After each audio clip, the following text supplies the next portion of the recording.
जय सिया राम। मैं हूं पंडित अरविंद गौड़। स्वागत करता हूं आपका अपने YouTube चैनल ज्योतिष विद अरविंद गौड़ में। तो आज की चर्चा का विषय है गुरु का गोचर में कुंभ राशि में जाना। 6 अप्रैल को 2021 को कुंभ राशि में जाएंगे और 14 सितंबर तक कुंभ राशि में रहेंगे। फिर 14 सितंबर से लेकर के 20 नवंबर तक वापस मकर में चले जाएंगे और उसके बाद 13 अप्रैल 2022 को मीन राशि में जाएंगे। मतलब जो समय अब चल रहा है लगातार, और जन्म कुंडली जो है आपके पास, उसका अर्थ है कि जिस क्षण आपका जन्म हुआ था उस वक्त ग्रह कहाँ थे।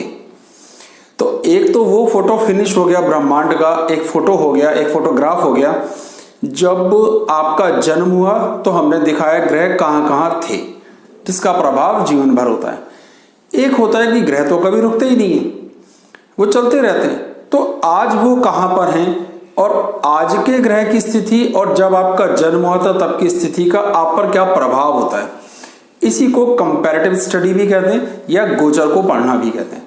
इसकी कई विधि हैं, पर भृगु संहिता में जो विधि दी है मैं आमतौर पर उसका प्रयोग करता हूं। लगन से पढ़ता हूं और लगन के हिसाब से पढ़ना मेरे हिसाब से ज्यादा सही है राशि के मुकाबले। मना नहीं है, ऐसा नहीं है कि राशि से गोचर को ना देखें, देख सकते हैं।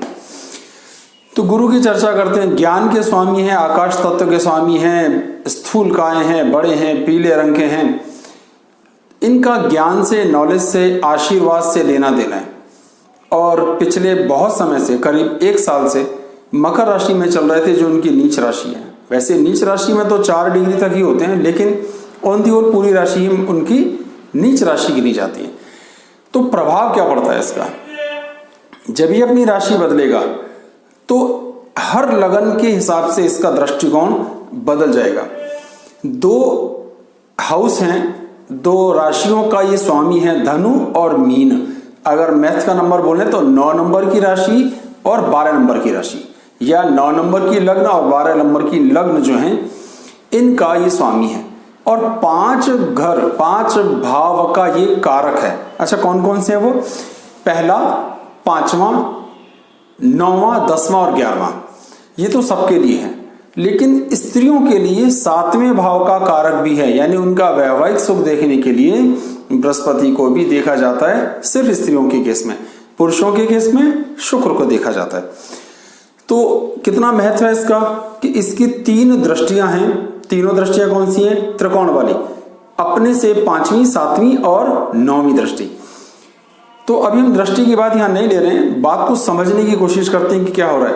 कि कोई ग्रह जब बदलता है तो वो ये हम देखना होता है हमको, अपनी राशियों से कितना दूर है, लगन से कितना दूर है, उसका दृष्टि किस किस भाव पर आएगी। इस हिसाब से उसके सही और बुरे होने के प्रभाव को आंका जाता है।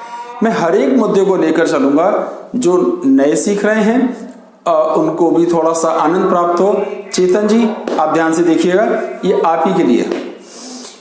तो मेष लगन की बात करते हैं। अब मेष लगन की स्थिति यह है कि जो बृहस्पति हैं वो 9वें और 12वें घर के स्वामी हैं। 9वें घर के स्वामी होने से वो शुभ हो गए, त्रिकोण के स्वामी बने इसलिए शुभ हैं। और 12वें घर क्योंकि 6, 8, 12 त्रिक है तो खराब। तो मेष के लिए ऑन दी होल स्थिति शुभ है, मतलब खराब नहीं है त्रिकोण के स्वामी होने के कारण। और बैठेंगे कहां? 11वें भाव में। अब 11वां क्या है? त्रिषडाय, 3, 6, 11। वैसे तो ये भी बहुत शुभ नहीं है, लेकिन फिर भी 11वां भाव हमारी आमदनी को बिलोंग करता है और भाग्य से 3रे घर में बैठता है। खर्च वाले घर 12वें घर से 12वें घर में बैठता है। तो स्थितियां अच्छी हैं। उसकी पूरी दृष्टि संतान के घर पर भी पड़ेगी, हमारे कर्म के घर पर भी पड़ेगी, हमारे वैवाहिक जीवन के सुख पर भी पड़ेगी। तो मेष लग्न वालों के लिए गुरु की कुंभ राशि में जाने का जो गोचर है शुभ फल देने वाला है, आनंद देने वाला है, संतान का सुख बढ़ाने वाला है, हमारे प्रयास, हमारे एफर्ट्स को बढ़ाएगा, हमारी आमदनी के नए नए रास्ते खोलने का प्रयास करेगा, वैवाहिक जीवन का योग बनाएगा। जो बच्चे और बच्चियां इस उम्र में हैं, जो विवाह की उम्मीद कर रहे हैं कि उनका विवाह होना चाहिए या विवाह के लिए हम प्रयास कर रहे हैं, उनके प्रयासों की सफलता बिल्कुल तय है। जो कुछ एग्जाम्स की तैयारियां कर रहे हैं, उनके एग्जाम्स के निकलने की जबरदस्त संभावनाएं यहाँ पर बनेंगी। तो मेहनत हुई, उस मेहनत का फल प्राप्त हुआ, प्रयासों का फल प्राप्त हुआ, ज्ञान बढ़ा, आमदनी बढ़ी और वैवाहिक जीवन का सुख भाग्य की इंप्रूवमेंट भी देखने में आएगी, पिता के साथ तालमेल की स्थितियां भी ठीक होंगी, थोड़े खर्चे भी होंगे। अब शादी होगी तो खर्चे होंगे, भागदौड़ होगी। तो कुल मिलाकर बहुत अच्छा है। मेष वालों, जितने भी हमारे जातक हैं, जातिकाएं हैं, उन सबके लिए अतीव सुफल देने वाला बनेगा। वृषभ लगन की बात करते हैं। अब वृषभ लगन के लिए वो एक 11वें घर का स्वामी है और 8वें घर का स्वामी है। टेक्निकली 6, 8, 12 खराब हो गया, बुरा हो गया, कारक नहीं है, मतलब त्रिषटाय। हम लोग एक और तरीके से लें तो 3, 6, 11 के हिसाब से भी खराब हो गया और त्रिक 6, 8, 12 के हिसाब से भी। तो ये 2 तरीके हैं ये देखने के कि क्या स्थिति है, ठीक है। तो ये बहुत अच्छी स्थिति यहाँ पे नहीं बनती। गुरु यहाँ पर कारक नहीं है, लगन का भी मित्र नहीं है, लेकिन दशम भाव में बैठता है। अब दशम भाव लगन की सामर्थ्य है या 7वें भाव का सुख है, चौथा घर। तो दशम भाव में बैठने के कारण ये दूसरे घर पर अपनी दृष्टि डालेगा। तो क्या करेगा, हमारी बोली भाषा व्यवहार में थोड़ा सा राहत जरूर रहेगी। बोली भाषा में, व्यवहार में, कुटुंब से तालमेल में सुधार देखने में आएगा। गले की कुछ अगर समस्या है तो वो भी ठीक होगी। सुख बढ़ेंगे, माँ के साथ तालमेल बढ़ेगा, मकान का, वाहन का, यात्राओं का योग बनेगा और उसका सुफल प्राप्त होंगे। और शत्रुओं पर भी अपना दबाव बनाएगा। अगर आपकी कुछ समस्याएं चल रही हैं, कुछ शत्रुताएं चल रही हैं, तो उसको भी कंट्रोल करने का प्रयास करेगा। आपकी हेल्थ को भी मेंटेन करेगा, आपके कर्जों को भी थोड़ा सा मेंटेन करेगा। दशम भाव हमारे जीवन स्तर, हमारे स्टेटस को बिलोंग करता है। अब वहां थोड़ी सी स्थिति खराब होगी क्योंकि अष्टम का स्वामी वहां गया है, तो कहीं ना कहीं हमें हमारी इमेज को थोड़ा सा नुकसान होगा, इसे ध्यान रखिएगा। आमदनी इंप्रूव होगी, भाषा इंप्रूव होगी, सुख बढ़ेंगे, शत्रु घटेंगे, कर्ज घटेगा। तो कुल मिलाकर इनके लिए भी बहुत अच्छा है, कोई विशेष खराब स्थिति नहीं है। मिथुन लगन की बात करते हैं। इनके लिए केंद्र अधिपति दोष बनता है। कोई ग्रह एक साथ 2 केंद्रों का स्वामी, यहां ये 7वें और 10वें घर का स्वामी है, तो इसे केंद्र अधिपति दोष भी कहते हैं या सेंट्रल इफेक्ट भी कहते हैं। ये केवल 4 लग्नों में संभव है, मिथुन लगन, कन्या लगन, धनु लगन और मीन लगन, और किसी में ये बन ही नहीं सकता। उस सूरत में यहाँ गुरु का जो पोजीशन है वो जरा एवरेज हो जाती है, ना बहुत अच्छी ना बहुत खराब, ठीक है। लेकिन खास बात यह है कि 11th हाउस भाग्य के स्थान में बैठा है और वहां का वो कारक भी है। तो क्या लाभ देगा, लगन पर पूर्ण दृष्टि डालेगा, तीसरे घर पर पूरी दृष्टि डालेगा और 5वें घर की दृष्टि डालेगा। तो हमारी सेहत, हमारा व्यक्तित्व, हमारी पर्सनैलिटी को इंप्रूव करेगा, भाग्य को इंप्रूव करेगा, हमारे कर्म, हमारे छोटे भाई बहनों से तालमेल को इंप्रूव करेगा और हमारी संतान, अब ऐसे हमारे मित्र, माँ, हमारी बहनें, हमारी बेटियां जो संतान की इच्छुक हैं, तो इस दौरान ईश्वर की विशेष कृपा उन पर होती हुई दिखाई दे सकती है। तो संतान का सुख बढ़ेगा, ज्ञान का सुख बढ़ेगा, सही मौके पर सही फैसले लेने की सामर्थ्य बढ़ेगी, एफर्ट्स बढ़ेंगे, प्रयास और उनके लाभ होंगे और सेहत, व्यक्तित्व, पर्सनैलिटी इंप्रूव होगी, भाग्य का लाभ होगा, पिता के साथ तालमेल सुधरेंगे। तो बहुत अच्छी परफॉर्मेंस रहेगी, बिल्कुल खराबी की जरूरत नहीं है, कोई दिक्कत नहीं आने वाली है।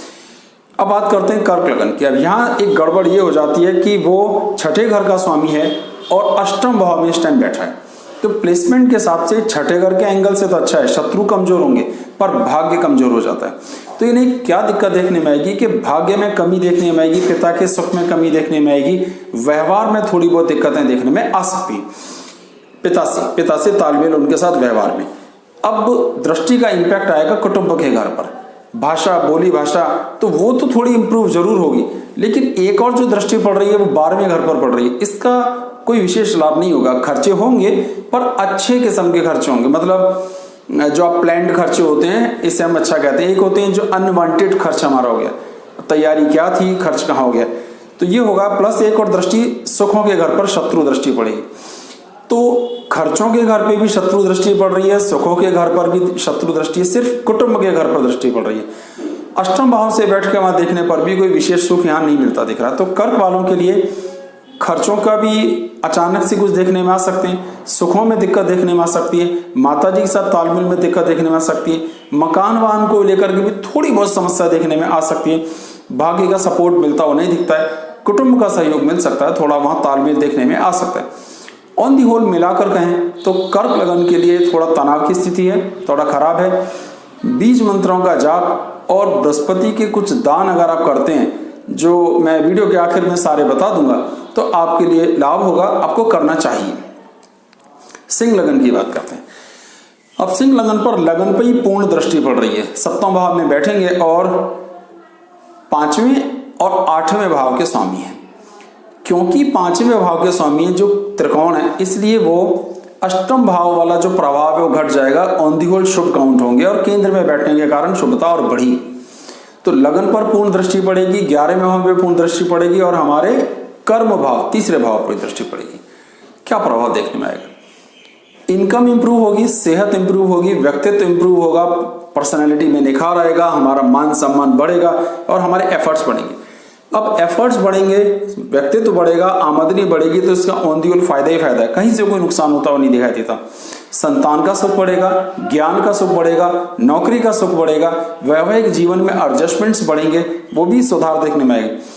थोड़ा बहुत पत्नी के स्वास्थ्य को दिक्कत देखने में आ सकता, थोड़ी बहुत, ज्यादा नहीं, पर ये छोटी मोटी समस्याएं छोड़ दें तो सिंह लगन के लिए भी स्थितियां बहुत अच्छी हैं। यहां एक और चीज भी हमें समझनी है कि जब संतान के सुख से एक तरीका ये निकालिए कि वो अपने से यानी पंचम भाव से 3रे घर में बैठा है, यानी संतान के कर्मों का लाभ। एग्जाम्पल वो हमारे सभी मित्र जो 50 साल 55 साल की रेंज में, ये उम्र होती है जब उनके बच्चों को कामयाब होना होता है, बच्चों की जॉब लगती है, बच्चों की पढ़ाइयाँ अच्छी होती हैं, उनका प्लेसमेंट होता है और हायर एजुकेशंस में उनको कामयाबियां मिलती हैं।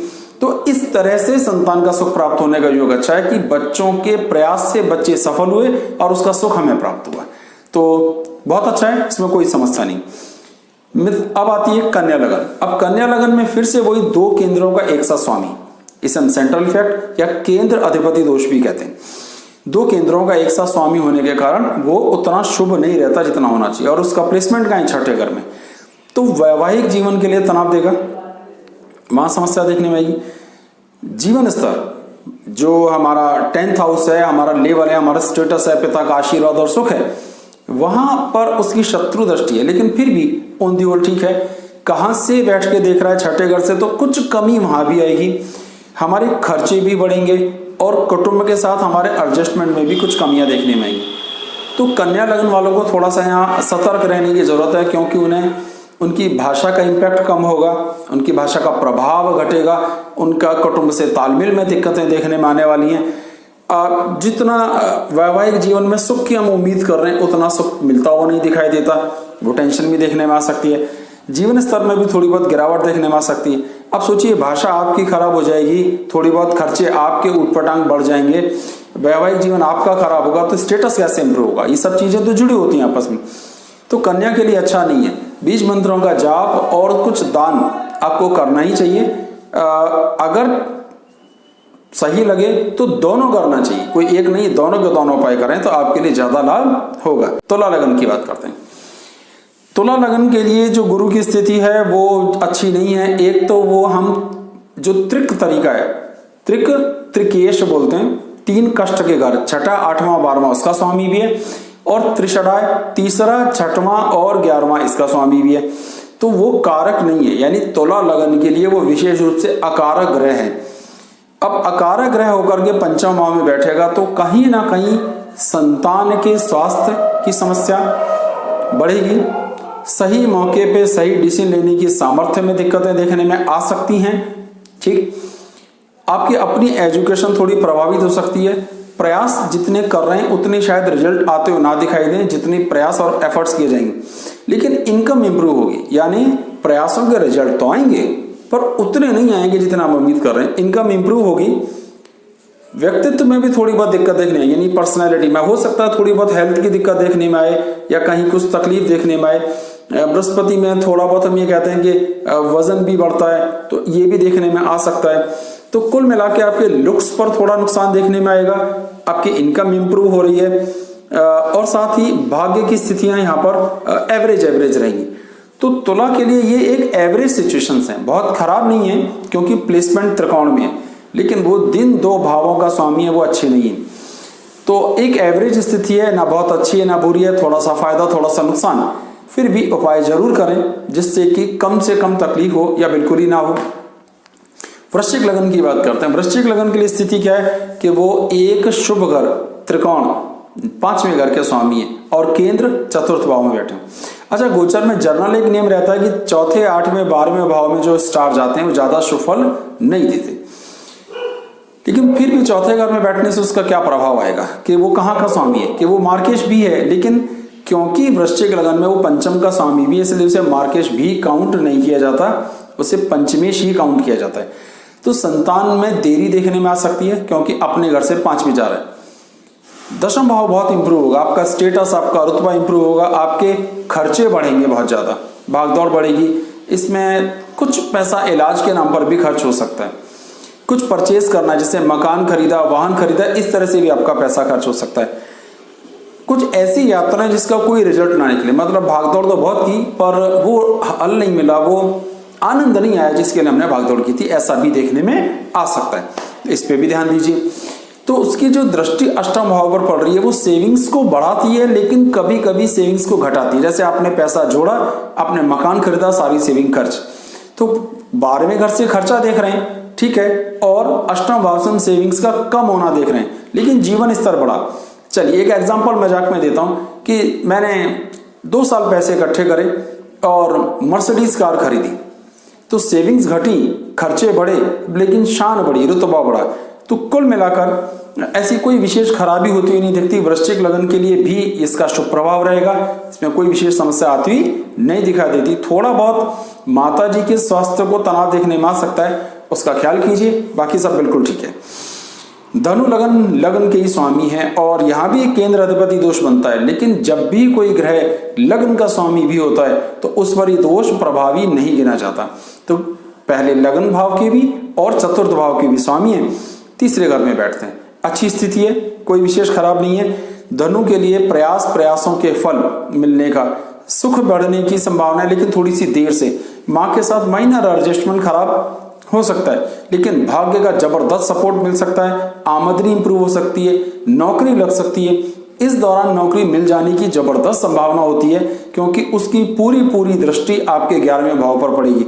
वैवाहिक जीवन का योग बन सकता है, यानी विवाह का सुख, शादी के योग्य जो लोग हैं, ऐसे जिनकी विवाह की उम्र है और शादी उम्मीद कर रहे हैं, तो शादी का योग भी बन रहा है। जो नौकरी की तलाश कर रहे हैं उनको नौकरी मिल जाने की या व्यवसाय शुरू होने का योग भी बन रहा है। भाग्य का सहारा मिलेगा, पिता से तालमेल की स्थिति इंप्रूव होगी, सेहत और व्यक्तित्व इंप्रूव होगा।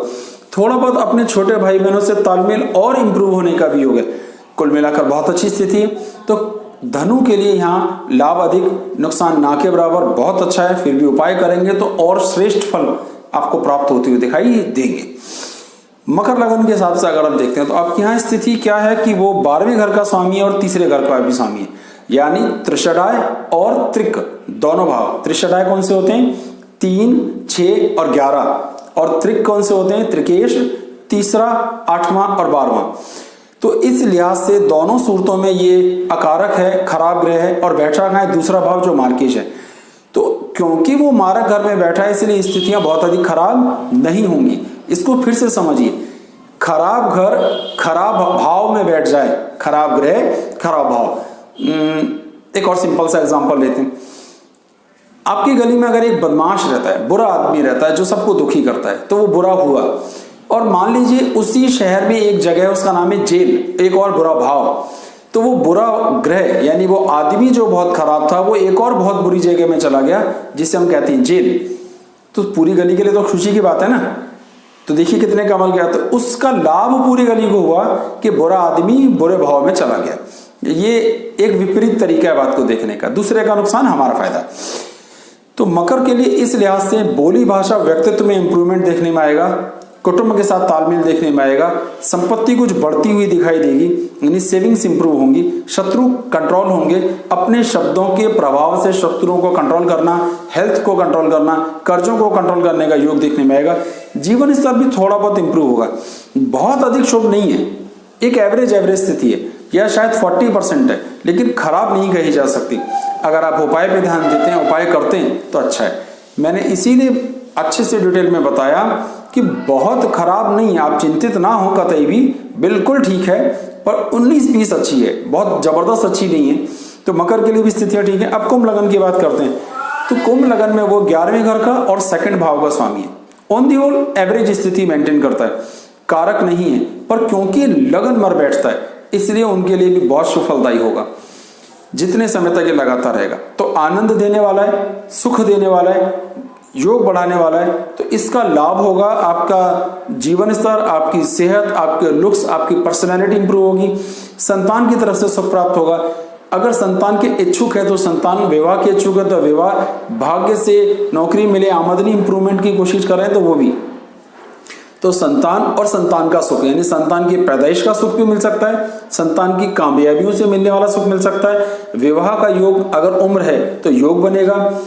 वैवाहिक हैं पहले से ही तो वैवाहिक जीवन में और मिठास बढ़ेगी और भाग्य का इंप्रूवमेंट होगा। पिता के साथ तालमेल की स्थितियां सुधरेंगी।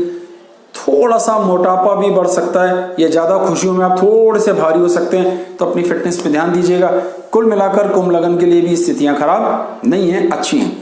मीन लगन की बात करते हैं। लगन का स्वामी और लग्नेश होकर के 12वें घर में बैठा है, तो थोड़ी सी खराब स्थिति है। स्वास्थ्य के एंगल से हम 19-20 खराब लेके चल सकते हैं। जीवन स्तर के लिए थोड़ा सा खराब लेके चल सकते हैं, तो इसे बहुत शुभ नहीं समझा जा सकता। वैसे भी 12वें घर में गया तो ज्यादा शुभ नहीं है।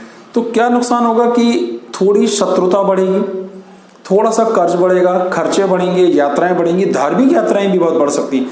ईश्वर के प्रति बहुत ज्यादा मोह हो सकता है, मतलब कंसंट्रेशन डाइवर्ट होना। तो हमें ये भी ध्यान देना होगा कि उतना ज्यादा कंसंट्रेशन डाइवर्ट ना हो जाए कि भाई हम बिल्कुल ही बदल जाए। और ठीक है, इसमें एक एवरेज स्थिति है कि सुखों के घर पर भी दृष्टि पड़ेगी। तो 12वें घर से बैठ के शत्रु दृष्टि डाल रहा है, तो सुखों को भी थोड़ा कम करेगा, शत्रु पक्ष को भी प्रभावित कर रहा है, हमारी सेविंग्स को भी प्रभावित कर रहा है। तो मीन लगन के लिए शुभ स्थितियां नहीं है। उपाय जरूर करें जिससे लाभ होगा। मंत्र का जाप और ये सब जरूर करें। वो सब चीजें मैंने आपको स्क्रीन पर दिखा दी हैं जिससे आपको इसका लाभ देखने में आए। इससे संबंधित अगर कोई सवाल, इस वीडियो से संबंधित अगर कोई सवाल आपके दिमाग में आता है तो आप जरूर पूछिए। हमारे चैनल को लाइक कीजिए, सब्सक्राइब कीजिए, जिससे खुशी होती है कि चैनल को सब्सक्राइब किया जा रहा है, आप लोग देख रहे हैं। इसका और कोई विशेष लाभ नहीं है। तो अगर आप अपनी जन्म कुंडली दिखाने के लिए संपर्क करना चाहें तो कर सकते हैं। उसके लिए आपको जो व्हाट्सएप नंबर नीचे दिया गया है उस पर संपर्क कीजिए। आगे का सारा प्रोसीजर बता दिया जाएगा। बहुत बहुत धन्यवाद। जय सिया राम।